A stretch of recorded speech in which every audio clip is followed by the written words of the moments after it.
What would you do if you had nothing? No money, no home, and a child depending on you.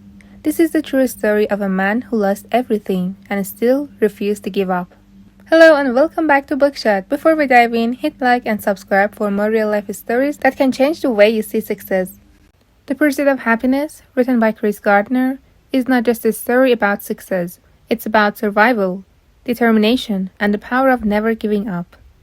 Chris grew up in Milwaukee in the 1950s, in a home filled with poverty, abuse, and instability.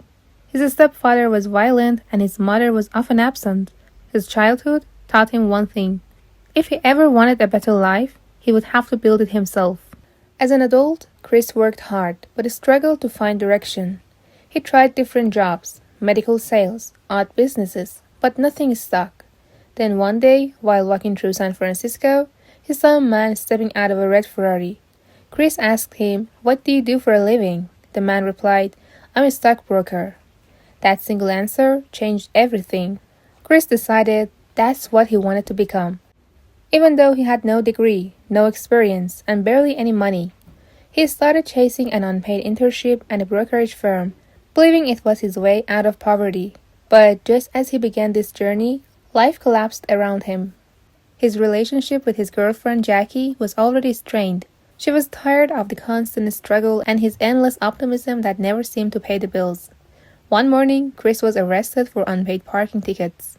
It was just a few days in jail, but when he was released, he discovered that Jackie had left and initially taken their young son with her. He had lost his home, his savings, and now his family. But soon after, Jackie brought their son back. She couldn't care for him alone. From this moment on, it was just the two of them, Chris and his son. Every day became a fight. Chris worked his unpaid internship by day, running from one client to another, and spent his nights searching for a place to sleep with his son, sometimes in shelters, sometimes even in public restrooms. Imagine this, wearing a suit during the day, smiling through meetings, trying to look like a man on his way up. Then, after sunset, waiting in line at a shelter, hoping there was still a space left for you and your child. That was Chris's life for nearly a year. There were nights when he locked himself and his son in a bathroom stall at a train station, holding the door shut with one hand and his crying child with the other.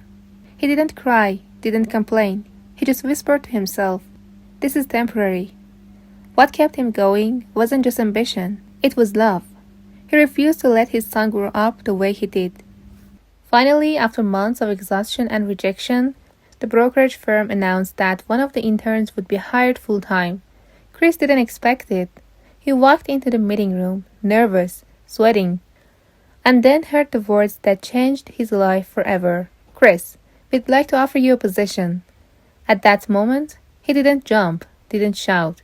He just quietly stepped outside and cried. Tears of relief, gratitude, and victory. From that point, everything began to change. He worked his way up, became a successful stockbroker, and eventually built his own firm, Gardner Rich & Co. Years later, he even met the man with the red Ferrari again. But this time, he was the one behind the wheel. The lesson isn't about getting rich. It's about believing that happiness, real happiness, is something you pursue, not something you're given. Chris Gardner's story reminds us that success is not luck. It's persistence, sacrifice, and faith, even when everything around you says, give up. Thank you for watching. If this story inspired you, hit like, subscribe, and tell me in the comments what would you do if you had to start from nothing. See you in the next video, and remember, happiness isn't found, it's earned.